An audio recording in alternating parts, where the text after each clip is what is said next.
Yes. So ఇప్పుడు అసలు సిసలైన టైం, మన మెగాస్టార్ చిరంజీవి గారు మాట్లాడే టైం వచ్చేసింది. ఏమాత్రం ఆలస్యం చేయకుండా ఆయన.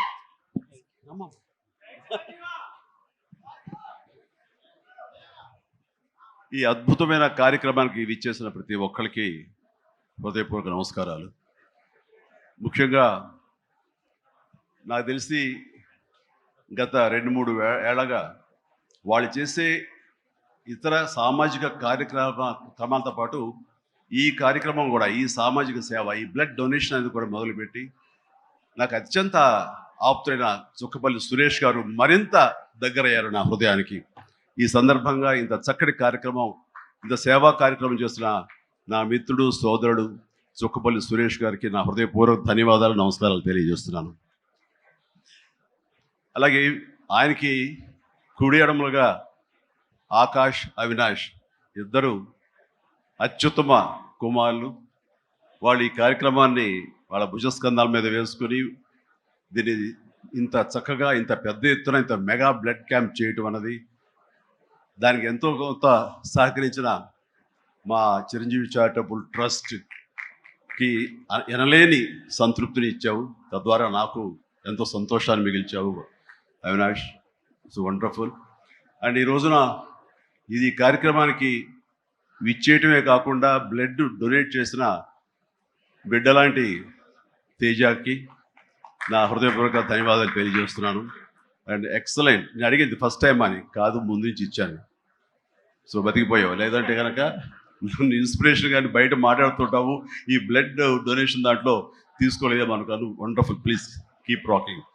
అండ్ ఇక్కడ ఏడు ఇచ్చేసినటువంటి సంయుక్త గారికి, అలాగే Chiranjeevi charitable trust chief medical officer doctor Madhavi, నా చెల్లి, తనకి, అండ్ ఈ కార్యక్రమాన్ని ఇంత బాగా నిర్వర్తించడానికి మరో పరోక్షంగా ప్రతి పురుషుడు వెనక ఒక స్త్రీ ఉండాలి, దానికి మిసెస్ సురేష్ గారికి, వారి ఇతర సిబ్బందికి నా హృదయపూర్వక ధన్యవాదాలు తెలియజేస్తూ, మరీ ముఖ్యంగా ఈ రోజు నేను మెన్షన్ చేయాల్సింది, ఇక్కడ ఈ కార్యక్రమానికి విచ్చేసి దాదాపుగా 1000 మంది సాయంత్రం లోపల బ్లడ్ డొనేట్ చేస్తుంటే రక్తదాతలకి నేను మరీ మరీ మరీ శిరస్సు వంచి నమస్కరిస్తున్నాను. వాళ్ళు ఈ రోజున బ్లడ్ ఇవ్వటం అన్నది కేవలం వాళ్ళకి ఎనలేని సంతృప్తి వస్తుంది, కానీ ఆ బ్లడ్ మూలంగా ఒక ప్రాణం కాపాడబడుతుంది. ఇది నేను ఎప్పటి నుంచో ఎన్నో ఏళ్లబట్టిగా నేను అనుభవిస్తున్నటువంటి గొప్ప ఫీలింగ్ ఇది నాకు.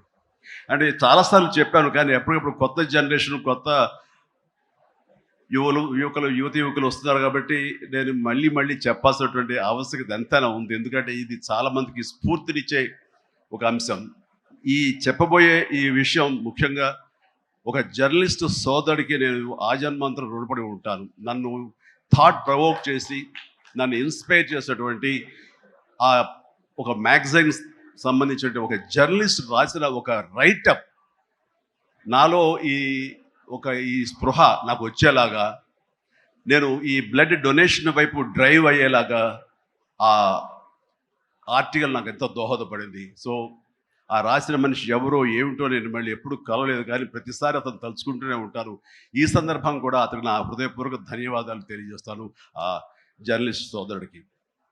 ఎందుకంటే మా అందరికీ సేవ చేయాలని ఉంటుంది, కానీ ఎలా చేయాలో తెలియనటువంటి ఒక డోలాయమాన పరిస్థితితో లేదా తొయ్యుకో ఉన్నప్పుడు మీలాంటి వాళ్ళు మాకు ఆ స్ఫూర్తినిచ్చి మాకు డ్రైవ్ చేస్తే కనుక నిజంగా అది పెద్ద మీరు సహాయం చేసినట్లు. అలాగా ఒక 27 సంవత్సరాల క్రితం బ్లడ్ దొరకక అనేక మంది ప్రాణాలు కోల్పోతున్నారు. అది ప్రసవం సమయంలో కానివ్వండి, అయితే ఈ యాక్సిడెంట్ సమయంలో కానివ్వండి, అలాగే తలసీమ వ్యాధిగ్రస్తులు కానివ్వండి, క్యాన్సర్ పేషెంట్స్ కానివ్వండి, ఇలాగ రకరకాల వ్యాధిగ్రస్తులు చనిపోతున్నారు అని తెలిసిన తర్వాత బ్లడ్ దొరకదా, బ్లడ్ ఇవ్వరా, ఎంతమంది ఉన్నారు, ఎందుకు ఇవ్వలేరు అన్న థాటు నన్ను ఎప్పుడు తొలుస్తూ ఉండేది అనమాట. సో మన ఫ్యాన్స్ని మనం వేరే వాటికి డ్రైవ్ చేసే కంటే వేరేగా వాళ్ళని వాడుకుంటూ మన కీర్తి మరింత పైకి ఎదిగేలాగా వాడుకునే కంటే వాళ్ళని ఈ బ్లడ్ డొనేషన్ వైపు మనం మళ్లించగలిగితే కనుక, వాళ్ళు అత్యంత శక్తివంతమైన మనుషుల్ని సామాజిక సేవ వైపు మనం డ్రైవ్ చేయగలిగితే, వాళ్ళని ఛానలైజ్ చేయగలిగితే కనుక ఆ కన్న తల్లిదండ్రులు కానీ, ఆ సొసైటీలో ఉన్నటువంటి ఇతర వ్యక్తులు కానీ, ఆ సమాజంలో వాళ్ళు కానీ, వాళ్ళ పట్ల ఉన్న దురభిప్రాయాలన్నీ పోగొట్టుకుని మంచి అభిప్రాయం ఏర్పడుతుంది కదా, వాళ్ళకి అల్లిన సంతృప్తి వస్తుంది కదా, తద్వారా నేను కూడా ఎంతో సంతృప్తి చెందిన వాడిని అవుతాను, ఒక మంచి పని చేసినటువంటి దానికి నాంది పలికిన వాడిని అవుతానంటూ ఆ రోజు నన్ను ఇచ్చిన పిలుపు, నిరంతరంగా పెర్సిస్టెంట్గా ఇచ్చిన పిలుపుకి ఈ రోజున వేల మంది, లక్షల మంది ఈ రోజున ఈ కార్యక్రమాల్లో పాల్గొంటూ వస్తున్నారు. ఎనలేని సంతృప్తి పొందడమే కాదు, ఎంతోమంది ప్రాణాలని కాపాడుతున్నారంటే కనుక అది నాకు చాలా గర్వకారణంగా ఉంది. ఇందాక తేజ సజ్జ అన్నట్లుగా ఈ బ్లడ్ డొనేషన్, రక్తదానం అనేసరికి గబుక్కని స్ఫురించే పేరు చిరంజీవి అన్నారంటే కనుక భగవంతుడు నాకు ఇచ్చిన గొప్ప అవకాశం. ఇలాగా ప్రతి ఒక్కరి మధ్యలో రక్తదానం అనేసరికి నా పేరు వాళ్ళ స్ఫురణకు రావడం, నేను గుర్తు రావడం అనేది నేను ఎన్నో జన్మలు చేస్తున్న పుణ్య ఫలంగా నేను భావిస్తున్నాను. దానికి థ్యాంక్ యూ ప్రతి ఒక్కరికి. ఇక్కడ సరే ఎన్నెన్నో ఇన్సిడెంట్స్ వింటుంటాము, ఎన్నెన్నో ఇది ఆఖరి నిమిషంలో ప్రాణాలు ఎలా కాపాడబడ్డాయని వింటుంటాం. కానీ ఈ మధ్య నాకు మనసుకి అత్యంత దగ్గరగా ఒక ఇన్సిడెంట్ మీతో షేర్ చేసుకోవాలనిపిస్తుంది అనమాట. ఎవరో ఒక పొలిటీషియన్, సరే ఎవరికైనా సరే చాలా సాఫ్ట్ టార్గెట్, ఎవరైనా ఏదో మాట అనేసి పర్వాలేదు. అలాగా ఒక పొలిటీషియన్ నన్ను అకారణంగా, నేను ఇప్పుడు పాలిటిక్స్ చాలా దూరంగా ఉన్నా సరే నా గురించి ఏదో అవాకులు చవాకులు ఆయన పేలినప్పుడు ఆయన మరొక చోటకి ఏదో ఒక ముంపు ప్రాంతానికి ఆయన వెళ్ళటం జరిగింది. అక్కడ ఒక స్త్రీ, ఒక ప్రౌఢ ఆవిడ అది మిడిల్ ఏజ్ ఉంటుందేమో, మిడిల్ ఏజ్ ఆవిడ తను పట్టుకుని నానా మాటలు తిడుతుంటే, నీకు ఎలా మనసు వచ్చింది చిరంజీవిని అంటానికి, అది అది అని తిడుతుంటే నాకు అనిపించింది మామూలుగా మన మాస్ ఫ్యాన్ కదా ఆవిడ, చాలా గౌరవప్రదమైన కుటుంబంలో ఉన్నటువంటి మనిషిలాగా అనిపించింది, గృహిణి. ఆవిడ ఎందుకు అంత ఇదిగా మాట్లాడుతుంది, ఆవిడెవరు, ఆవిడ చూస్తుంటే మామూలుగా సినిమా ఫ్యాన్ లాగానో చిరంజీవికి వీరాభిమానంగానో కాదు, ఏదో ఇంకేదో ఉందంటూ నాకు అనిపించి ఆవిడ గురించి తెలుసుకోవాలని మన జర్నలిస్ట్ సోదరు ఎవరినో పంపించి తెలుసుకోవాలంటే వాళ్ళు చేసినటువంటి ఇంటర్వ్యూలో విజువల్స్ నాకు చూపించారు. ఏంటమ్మా అంత ఇదిగా, ఆయనకి వీరాభిమానం అంటే అభిమానం సినిమా అభిమానం కాదయ్యా, ఆయన వ్యక్తిత్వానికి అభిమానం అంటే చెప్పినప్పుడు నా మనసు టచ్ అయింది. ఏంటమ్మా అంత ఇదిగా, ఏంటమ్మా ఆయన మీకు ఆయన సహాయం చేశారు, ఏం చేస్తారంటే సహాయం చేయటం అయ్యా, నా బిడ్డ ప్రాణాలను కాపాడాడు అని అన్నప్పుడు, ఏ విధంగా ఏంటి అని అన్నప్పుడు, నా బిడ్డకి రాజమండ్రిలో దగ్గర ఒక పల్లెటూరుది, రాజమండ్రిలో కానీ కాకినాడలో కానీ నా బిడ్డకి ప్లేట్లెట్స్, డెంగ్యూ వచ్చేసి ప్లేట్లెట్స్ బాగా డౌన్ అయినప్పుడు వితిన్ అవర్స్ నా బిడ్డ కనుక ప్లేట్లెట్స్ సమయానికి అందకపోయి ఉంటే కనుక వాడు ఏమైపోయాడు, పాడిగా దూరం అయిపోయేవాడు. అంటే ఒక 8 ఏళ్ల బాల్ని అబ్బాయిని పిలిచి పక్కన కూర్చోబెట్టుకుని ఆ తల్లి చెప్తోంది, మరి ఎవరో చెప్పారు చిరంజీవికి ఫోన్ చేయపోయావమ్మని. నేనేంటి చిరంజీవి ఫోన్ చేయటువంటి, ఎక్కడి నుంచి చేయగలను, ఆయన ఎక్కడో ఉంటాడు, ఎలా చేయాలి ఫోన్ అని తెలియని పరిస్థితుల్లో, లేదమ్మా బ్లడ్ బ్యాంక్ చేయి, వాళ్ళు ఖచ్చితంగా ఎత్తుతారు ఫోను, నీకు కావాలి సహాయం చేస్తారంటే, వాడు గంటల్లో కావాలి, అది ఎక్కడో ఉంది హైదరాబాద్లో, ఎలాగొస్తుందో అనుకున్నాను. కానీ అయినా సరే ఎక్కడో ఆశ చావక ఫోన్ చేయడం జరిగింది. ఫోన్ చేసిన తర్వాత అక్కడ స్పందించి అక్కడ సిబ్బంది వెంటనే రాజమండ్రి పరిసర ప్రాంతాల్లో ఉన్న అభిమానులు, ఆ బ్లడ్ గ్రూప్ ఎవరికైతే ఉందో అభిమానుల్ని వెంటనే పంపించేయడం ఏంటి, అవర్స్లో వాళ్ళు హాస్పిటల్కి, నియరెస్ట్ హాస్పిటల్కి వెళ్ళి బ్లడ్ ఇవ్వటం ఏంటి, దాని నుంచి ప్లేట్లెట్స్ వేరు చేయటువంటి, ఆ బిడ్డకి ఎక్కించడం ఏంటి, తెల్లారిసరికి ఆ బిడ్డ మళ్ళీ తిరిగి ఎంతో ప్రాణాలతో బతికాడు. ఇది ఈడనయ్యేవాడు.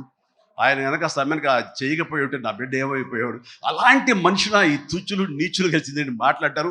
వాడిని నాకు సరిపోలేదు, దగ్గరికి వెళ్ళి ఉంటే ఏమి చేసేదాన్ని అని చెప్పేసి అప్పుడు అంటుంటే చాలా మంది అంటారు, ఎవరిని మిమ్మల్ని ఇలా అటాక్ చేస్తుంటారు సోషల్ మీడియాలో మాట్లాడుతుంటారు, మీరేం మాట్లాడరు ఏంటని. నాకు నేను చేసినటువంటి మంచి కార్యక్రమాలు, నేను పొందినటువంటి ప్రేమ, అభిమానం, ఇదే నాకు రక్షణ కవచం. నేను మాట్లాడక్కర్లా, నేను చేసుకున్న మంచి ఏం మాట్లాడుతున్నట్టు నేను అలాగ అంటుంటాను, ఇది సత్యం. సో ఆ తర్వాత మళ్ళీ ఆ సదరు రాజకీయ నాయకుడు మళ్ళీ ఎక్కడా మాట్లాడేది నాకైతే వినపడలేదు. అంటే వాళ్ళకు కూడా మనసు ఉంటుంది కదా, వాళ్ళకు ఒక అంతరాత్మ ఉంటుంది కదా, వాళ్ళకి తెలుసు. ఇంటికి వెళ్ళేసరికి ఆయన అంతరాత్మ చెప్పపోయిన ఇంట్లో వైఫ్ అని చెప్పుద్ది, ఏంటి చెప్పు నోరు అని. సో ఇలా ఉంటుంది అన్నట్టు వాళ్ళ ఇది. సో మనం మాట్లాడక్కర్లేదు, మనం చేసుకుంటూ వెళ్ళిపోతూ ఉంటే కనుక ఎవరైతే ఇలాంటి రాతలు కానీ చేతలు కానీ మాటలు అంటారో వాళ్ళకి అదే సమాధానం. అందుకని నేను ఎప్పుడు దేనికి స్పందించను, అవసరం నాకు లేదు. మంచి చేసుకెళ్ళిపోవటమే, ఇలా మంచి చేసేటువంటి మాలాంటి తమ్ముళ్ళకి నేను సహాయంగా నేను ఉండటమే తప్ప ఇంకోటి ఏం కాదు. అండ్ అనుకూలమైన ఇక థ్యాంక్ యూ. అండ్ ఈ రోజున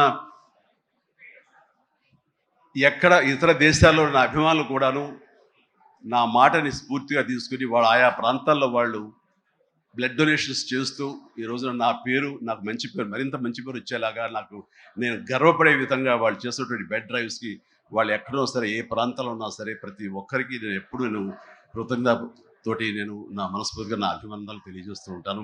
నాకు ఈ అవకాశం ఇచ్చారు ఇక్కడికి రావడానికి మా బ్రదర్కి. ఆయన చేసిన కార్యక్రమాలు ఎన్నెన్నో చూస్తూనే ఉన్నాము. అండ్ దానికి ధీటుగా ఎవరు నిలబడలేరు. అలాగే నిరంతరంగా వాళ్ళ నాన్నగారికి నివాళులు అర్పించే విధంగా ఆయనది వేళ ఇది సెంటనరీ ఇయర్. సో 100 సంవత్సరాల ఇది ఆయనకి నివాళులు అర్పించేలాగా ఆయన గర్వపడి కొడుకుని చూసుకుని ఎక్కడో సరే గర్వపడే స్థాయికి ఆయన సహాయ కార్యక్రమాలు చేయటం అన్నది ఆయనకి ఇచ్చే గొప్ప నివాళి. అండ్ ఈ సందర్భంగా మా బ్రదర్ని నేను మనస్ఫూర్తిగా అభినందిస్తున్నాను. అండ్ ఇలాంటి కార్యక్రమాలు ఎప్పుడు చేసినా సరే నన్ను పిలవండి, నేను మీకు అందుబాటులో ఉంటాను, అందరూ కలిసి చేద్దాం. అండ్ ఫ్యూచర్లో మీరు ఎక్కడ ఏం చేసినా సరే మంచి కార్యక్రమాలు నాకు అవకాశం ఇవ్వండి, మీతోనే ఉంటారు. And thank you everybody. నమస్తే, థ్యాంక్ యూ.